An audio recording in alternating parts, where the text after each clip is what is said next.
Hey, Cleaning Nation, ever listen to the show and think, if I could just get this guy to help me out, I would save so much time and frustration? Or my life would be awesome if I could just get a few of these systems they're actually talking about actually implemented into my business? Well, if that's you, I've got some spectacular news. I am hosting our first ever live event. We are personally going to walk through the Clean Profit Method with no more than 16 owners and cleaning companies in just 2.5 days.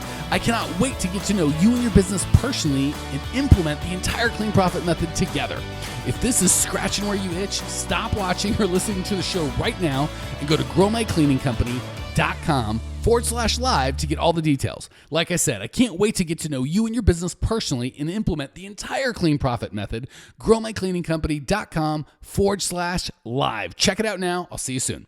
Cleaning Nation, welcome to another episode of the Grow My Cleaning Company podcast. As always, I want to take a quick moment and thank you, Cleaning Nation, for being the best community in the world. Thank you so much for sharing with your friends and other folks that you know could use this information, for subscribing, for giving us the amazing ratings and reviews on iTunes. Lately, there's been a bunch of 5-star reviews on Facebook, all that stuff. Thank you, thank you, thank you. We love you. If you're listening on the podcast, feel free to check out our YouTube channel and subscribe to that. If you're watching us on YouTube, take us on the road by subscribing to the podcast, and you can drive and clean and do whatever you want to do and hear my annoying rants as you go. No matter where you're listening from, growmycleaningcompany.com has all the tools that you need to grow a 7-figure cleaning company and beyond. I think I just put a new video up for you, growmycleaningcompany.com. There's so much good stuff there, much of it free. Check it out now. Today, we are chatting with Robin Troy from Troy's Janitorial. They've been in business in the Eugene, Oregon area with commercial cleaning services since 1982. If you want to get a hold of Robin and her team, you can go to troysjanitorial.com. I didn't even say that right. .com. Robin, welcome to the show. Thank you. Thank you. So what on God's green earth induced you to get into the business? Wait, 82, 92, 02, 12, 30 some years ago. Good Lord, you probably forgotten more about the cleaning business than most of us know. Give us your story. Well, I had my daughter at a very young age. I was 17 and didn't want to live off from the government, so I started a cleaning company. And I mean, very, very, very few members of Cleaning Nation. I think Mars has got the record. She was at 40 some years, but very few have been in this for decades. What kept you in? Have you wanted to quit? Getting in that's a pretty typical story, but staying in for 30 years, have you liked it? Have you just not done anything else? Give us a little bit of background about what's that like running a cleaning business for more than 3 decades. At times, yeah, of course, I wanted to bail. But, it's a business that just kind of keeps you thinking and keeps you working. And, I've been really blessed to have some great accounts over the years, cleaning contracts. I'm also a licensed realtor here in Eugene. So I do a little bit of that, mostly janitorial though, and just trying to keep the city clean. That's a great tagline. Try to keep your city clean. All right. Well, awesome. What's going on in your world today that hopefully we can bring some value to? It's getting the quality cleaning contracts, the ones that'll stay loyal to you, don't beat you up on price. Okay. So you just want to know how to get, let me make sure I've got it, how to get cleaning contracts, but more specifically, the ones that will be loyal and not beat you up on price. Correct. Yes. All right. So when you say stay loyal, tell me a little bit about that so I can make sure I give you good feedback. That they're not always price. Boy, I can't talk. That they're not always shopping price. That they're not out there looking for somebody who's going to come in and underbid you. Okay. Perfect. That's a great definition. So I'm going to give you 2 things, and they're both really exciting. Actually, one, for whatever reason, isn't exciting. It's kind of old and boring, but to me, it's exciting. If you like money, it's exciting. And the other one should be shiny and exciting. So the first one, we'll start with the kind of old, like I've heard that before, but it doesn't make it any less true, and it's still the reality whether we follow it or not. So gosh, for once, I think in 300 episodes, I was lost for words. I'm like, what the heck was I talking about? Where's my script? I have no script. I don't even know. I have half the time I'm just making this crap up. All right. So first and foremost, there we go. The boring piece that we need is it is so, and I'm sure you've all heard it 1,000 times. It is so much cheaper, like anywhere from 2 times to 5 times, depending on what studies you read. So much cheaper to keep a client than to go find a client. The problem is when we, at the end of the day, when none of our clients have quit, we don't come home or come back to the office and tell everybody, hey, we kept every single client we have. Let's throw a party. It's just like, yeah, they're supposed to stay. Big deal. So what? And then when they don't stay, we throw a fit and go, oh my gosh, these people quit. Life's terrible. But when we go get a bid and we're like, oh, I got this bid, it's so exciting. And then we give the bid, oh, they said they're going to get it, I'm so excited. And then when we get the bid and we're going to start in a month, we're so excited. And then we first start, so there's all this excitement around getting new customers, like going out there and hunting and killing it. And there's just kind of this thing about meeting new people and starting accounts. It's really sexy and fun and exciting. We put so much of our efforts there, which is fine, but the money, the boring, easy money, is making our customers that we have happy and not taking them for granted. So let me tell you what it doesn't look like and what it does look like, and hopefully that'll give you some tools to maybe make this a little more exciting as opposed to just boring. Have I totally spun out of control and lost you yet, or are we tracking? No, it sounds great. Keep going. Okay. So, all right. Now with that encouragement, I was going to quit, but Robin has gotten me going again. So, The trick is to start before end, right? So a lot of people go, once it gets off on a bad foot, it can be very hard to fix. So there's a couple stages. First and foremost, and this is the easiest and the most fun, is surprise and delight. People always say under promise and over deliver, but they don't have a system to do that. They just try real hard. Like, we over promise or under promise and over deliver. How do you do that? Well, we try and tell the truth, and then we try and do a really good job. Well, that's not it. What you want to do to guarantee yourself over-promising or under-promising, it keeps getting it backwards, under-promising and over-delivering, is if you know you're going to do A, B, C, and D for these people, why don't you just tell them you're going to do A, B, and C? Right? Why don't you just contract for A, B, and C and then just do D and E? So you have a system to over-deliver as opposed to just, we're going to try really hard, which isn't over-delivering. It's just delivering what you said you're going to do, right? You have to build in intentional over delivering. And that could be bringing, just putting a candy jar at the front. It depends on obviously where you're at. If it's like an insurance agent or lawyer's office or car dealership, this could work someplace, if it's at the doctor's office or a weight loss clinic, maybe this isn't the right one. But just putting a candy jar at the front of the desk and leaving it there. It could be buying a small gift. And again, if you've got a client that's worth a couple $1,000s a month, absolutely do this. It could just be leaving chocolates. It could be folding, towels in a cute little thing like they do on the cruises where they make animals. It could be leaving special vacuum marks. It could be leaving a thank you card, a handwritten card. It could be taking them out to dinner. It could be having them a monthly lunch and learn where you invite all of your customers and buy them cocktails and have an expert speaker come in and teach them something. There's all sorts of things that you can do on purpose with creativity. It doesn't even have to cost a lot of money, but if you just think it through, and you don't put this in the bid, right? It's a surprise and delight. But if you have a system that automatically does that, perfect example, there's a hotel that, kind of some of the higher end places where if you go, they have your name in there, right? And when you first arrive at the table at the restaurant in their hotel and you say, they'll say, what room are you in? You say, I'm in room 213.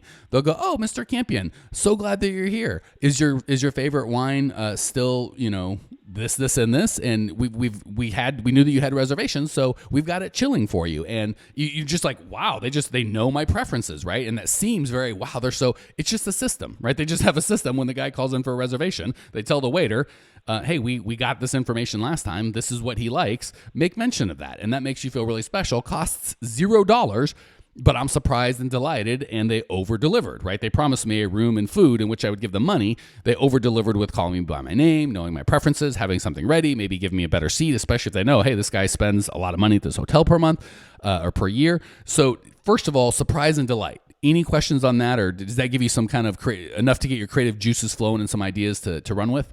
Yeah, no, that's great. Great advice. All right, so if you start with that, it's very hard for them to call and go, you left a paper clip and it's been there for 3 days and I didn't pick it up. I watched it and we're angry.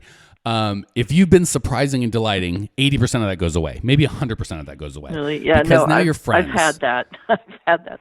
And what they're really saying is, I don't feel loved and paid attention to, right? You guys take my money every month and you don't care about me. And I'm just not a person. I'm just a client. They don't know how to say that, right? They're not going to call and say that because they're big, important business people. They're going to say, I left a paperclip. Blah, blah, blah, blah, blah. What they said is, hey, when you first came, you told me how awesome this is going to be and how good care of me you're going to take. And now I feel like you don't care about me anymore. And I'm old and you're out chasing new customers.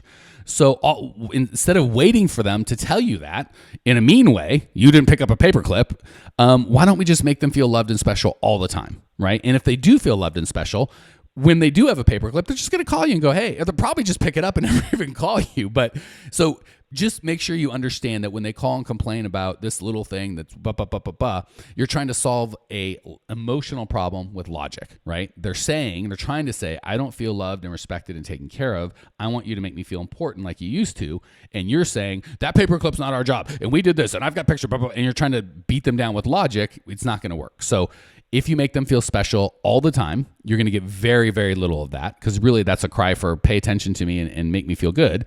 So just make them feel good in advance and you won't have to deal with that. And then the second thing you can do is, if you've missed that, or you do get the crazy paperclip guy and they're pissed off, they're expecting a fight, right? So and again, remember, they're saying, I don't feel special and I want you to make me feel special. So instead of arguing with them, I don't feel special if I call and say, even though I'm a crazy person, I hid a penny under this thing or under this dust, and I've been watching it for 2 weeks. And instead of just telling you, I acted like a crazy person and waited to trap you, right? That's crazy behavior. So I'm expecting a fight. I'm going to expect you to be not crazy and go, are you out of your mind? What are you talking? We did that. I've got picture. Blah, blah. And then now it's on. We're fighting. And you will never win that fight. You're never going to convince me I'm a crazy person. Even if I'm I'm never going to get off the phone and go, gosh, Robin, I'm insane. And I've been acting like a total jerk. Thank you so much for pointing it out. I didn't realize what a horrible human being I am. I'm going to go work on myself. Yeah. That will happen. You've been in business over 30 years. I promise you're still waiting for that guy to respond like that. Is that fair? You've never. Honest to God, you hit the nail on the head. It's so funny because, and I've tried to hit them with logic and it never works. You just diagnosed like about half of my years in business of trying to deal with people. We should have talked when I was 6. I could have given you better help. Would you? Could you? Yeah, no, and basically what it boils down to is, hey, I sign your check and you're going to do whatever I want. And, yes, I'm a crazy person, but yeah, no, that's great, Mike. I love it. Thank you. Hey, Cleaning Nation, are you enjoying the show? Want to go from listening to doing? If you're committed to making this the year that you kick your company into hypergrowth and actually start implementing all the systems that I coach on this show that will allow you to work on your business instead of in it, go to growmycleaningcompany.com/live to get all the details on our upcoming live event. I'm going to personally walk you and 15 other entrepreneurs through the entire Clean Profit method in just 2.5 days. growmycleaningcompany.com/live. Check it out now. I'll see you soon. And so let me give you how to respond to that healthily and also draw some boundaries. Okay. So we never tolerate abuse. So if I call up and I'm cursing at you and calling you names and personally attacking you, the right response is, hey, no. You will treat me with respect or we'll cease doing business. Which is it? There's zero, especially with employees. I take zero crap from my employees. When I had employees, and especially the car dealership, or I don't know why, this is probably sexist of me, but certainly female employees, some guy comes in barking at them. We had zero tolerance for that. Like we will treat one another with respect. So please don't hear me saying we're just going to allow ourselves to be abused. Not the case. But we are going to show some grace and some mercy when someone calls and they're really obviously hurt. So as long as if they're not being respectful or they're using curse words, you can say, hey, if you want help, you're going to treat me with respect. I promise I'm going to treat you with respect, but we don't tolerate cursing. We don't tolerate personal attacks. So I will hang up on you. So once we've drawn those boundaries that there's going to be respect and not yelling or cursing or personal attacks, then we can be super loving. Hey, Robin, I am so sorry. You know what? You're absolutely right. You pay us to clean, and that paperclip on the floor must make you feel like we don't even care about you, and that just breaks my heart. There's probably nothing I can say or do to make this right. I'll come down there right now to fix it, but I just want to tell you I am so sorry. In addition to coming down right now, giving you a big hug, walking through with you and fixing it, what else can I do to make you not feel so taken advantage of? I promise you, if you do that, unless they're a jerk, and we don't do business with jerks, they're going to go, no, Mike, you're being too big. It's no big deal. And you just, because they're saying, please give me attention and make me feel special. And when you argue with them, they're going to argue back. You say you're not special and you don't deserve attention because you're wrong. And they're going to go, but I write your, and it just escalates. And again, you never get the, you're right, I'm a crazy person. But when you just give them everything they ask for, you're right. You're absolutely right. You were a great client. We cash that check every dang month. You guys are never late. You almost never complain. And I do want to make you feel loved. What can I do? You're an amazing human being. Let me make this up to you. They're going to go the other way and go, no, it's no big deal. I was overreacting. And then they'll call themselves crazy and then they believe it. But when you call them crazy, it's a bald-faced lie. So first and foremost, surprise and delight so it doesn't get to the crazy person calling you. Second of all, when they call you and they really just want to feel validated and special, don't try and solve their emotional problem with logic. Give them what they want. Make them feel special. It costs nothing. It's fun. And they're going to love you forever.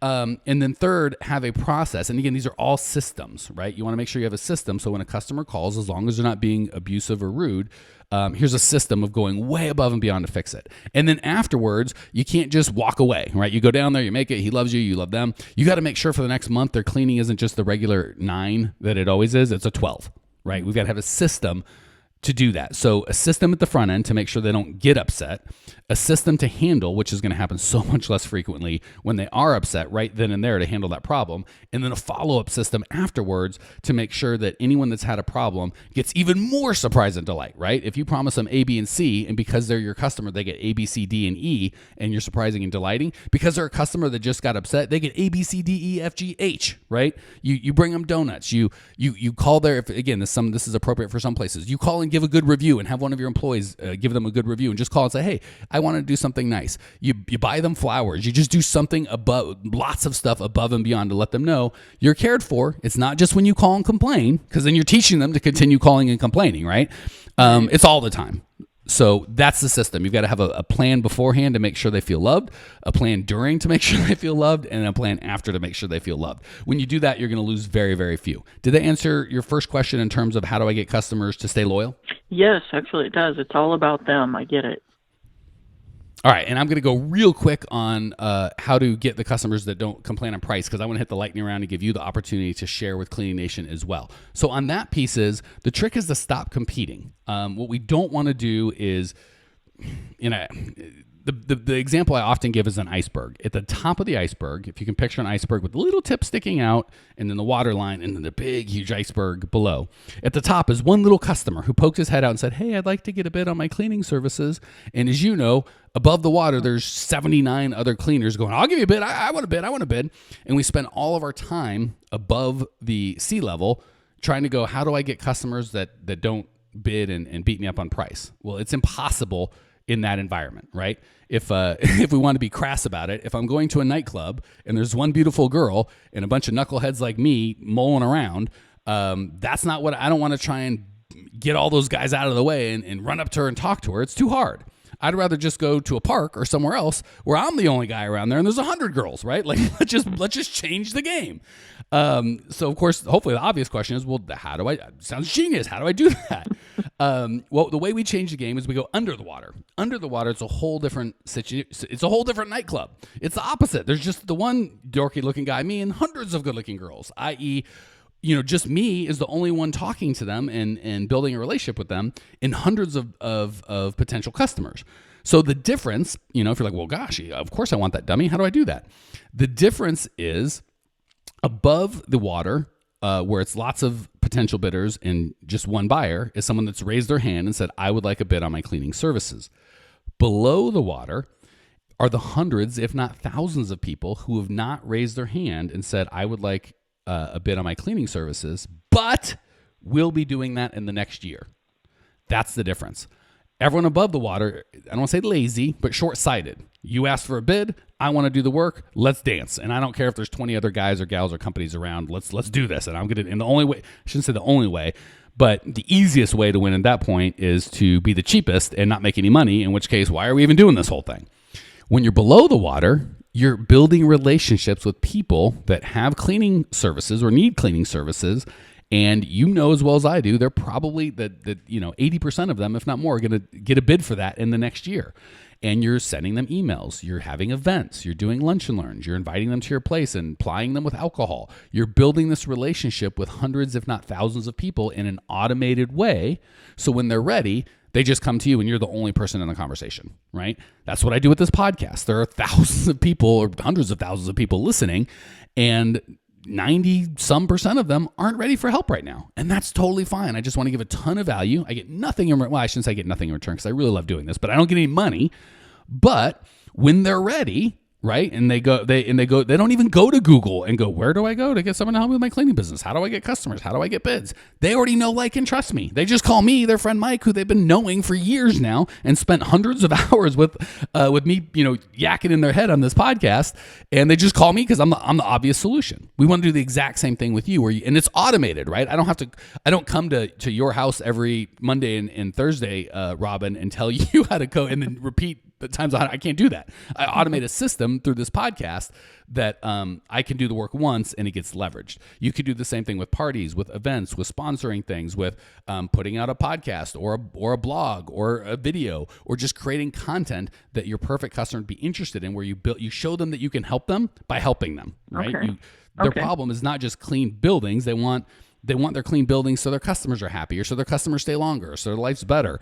They have problems that they want their cleaner to solve. You can start solving those problems before you're their cleaner. You can give them a free cleaning. You start showing them you can help them by helping them. And then when it comes time to bid or buy, no one else bids. It's just you. You're their friend. They've got a friend in the cleaning business. Why would they go to Google and start with a bunch of strangers? So that's kind of the short answer, because we spent a lot of time on the other. Any questions on that, or can we hit the lightning round? No, that was great. Build trust. I get it. Yeah. Yeah. And the way I stole this from Frank Kern, the way to show people that you can help them is by helping them. So don't just build trust, help solve their problem somehow, right? I don't do this podcast and go, well, I'll give you the first bit of information, Robin. You send me money, and then I'll give you the good, I give it all for free. I show I can help you by helping you. And I do zero calling people like, hey, Robin, can I have some money? You guys all call me or email me, and I don't have time to help everybody. So, and all I did is help people by helping them. So show them, yes, that will build trust, but you're not just building trust. You are showing them you can help them by actually helping them all the time. And when you do that, and your competition, all they're doing is going after people that have raised their hands for a bid, let them sort out all that. That's why I don't like government work, is they do RFPs and they only bid at certain times, and it's hard. You can still build relationships. It's just a different game. You don't even want to be in that game. You want to be in the game where you've got hundreds of people on your list, or thousands, that you're periodically emailing or sharing valuable content with. You're making their lives better before their customers, and when it comes time for they to need your services, they're not going to go anywhere. Why would they possibly go anywhere else? Because you've already surprised and delighted them before they've given you a penny. So when it's time to spend money, they're like, my cleaner won't even pick up this damn paperclip that's been there for 2 weeks. These people send candy and information and come by, and they make me feel so much love. They're not even my vendor. They make me feel better than my vendor does. It makes your vendor, and again, this ties into what we're doing. If your competition is doing this and you're not surprising and delighting your current customers, they ain't going to be your current customers very long. They're going to wander off to this other person who's surprising and delighting them for free. So you be the one that surprises and delights them before they do business with you, while they're doing business with you. And this is a different podcast for a different show. You can surprise them and delight them after they do business with you, and they'll come back. All right, enough ranting. Any questions, or should we hit the lightning round? No, go for it. All right, I'm going to hush up for 9 straight seconds, which will just be lovely. Ask you 3 quick questions. You're going to give 3 amazing answers. Question number 1, what's the best piece of advice in your nearly 4 decades in the cleaning business? What's the best piece of advice you've heard that you can share with Cleaning Nation? Don't take it personally. How so? The best piece of advice, when people complain, or when they fire you, or, when you're feeling like, oh, I have failed at this. No, don't take it personally. It really is just business. Get up, do it again. Keep at it. Or if it's a good customer that you love, win them back. Right? Yeah. Like if a girlfriend dumps me and she was terrible, well then, I dodged a bullet. But if a really quality woman dumps me and I'll make amends, go fix it. But yeah, taking it personally and moping will not is not going to fix any problems. All right, here's my favorite. I know you've been in business so long. I know you've got some doozies that we can all go, oh my gosh, we will dodge that bullet and let Robin save us. What's the biggest mistake that you've made that we can listen to and learn from, so we don't have to make it on our own? Boy, you don't have another hour, right? We're limited. Yeah, you have to limit it to one. And I should do an episode where we just talk about massive mistakes. That's all we do. Oh my God. Not today. Go ahead. In the early days, I would say it was not doing background checks or not really checking references. Had a guy that came into the buildings that we were cleaning, and in those days, a lot of the car dealerships left their checks out. They do a payoff, and they just leave the check out. Well, he managed to get like $100,000 worth of checks and took them to a bank, a local bank, and cashed them third party. My business was on the hook for that. Yeah, $100,000. But yeah, wow. I would say, make sure that you know who you're hiring as best as you can. Do those background checks, check the references. And even if a background check misses something, if and when something like that happens, the fact that you can show, hey, we did a background, like I'm doing my due diligence, the fact that you've got a system in will help, not just morally so you can sleep at night, but also legally you can show, hey, I wasn't being totally negligent. We have a system and a process, and a good system and process, but things still happen.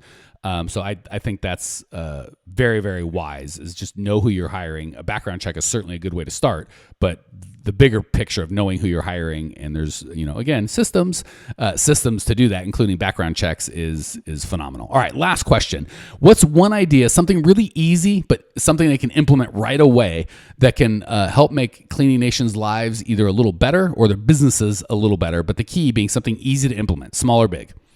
Oh man, if it's worth doing, it's worth doing right. Never give up.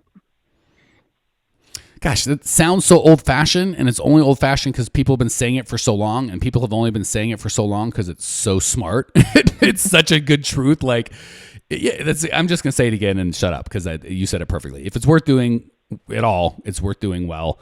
And never give up. If you're going to take my job, literally, if I could get people to just do those two things, you don't need me. Really, if you can just do what you do well and never give up, that's all the coaching I can give you. All right, Robin, thank you so much for joining us. I love your story. I love that you've got so much experience, you know so much, and you're still passionate about learning and growing and doing a better job. I appreciate you. I know Cleaning Nation appreciates you. Cleaning Nation, if you want to check out Robin's show notes page and the special video I just made for you, it's all at growmycleaningcompany.com. Check it out now. I will see you there.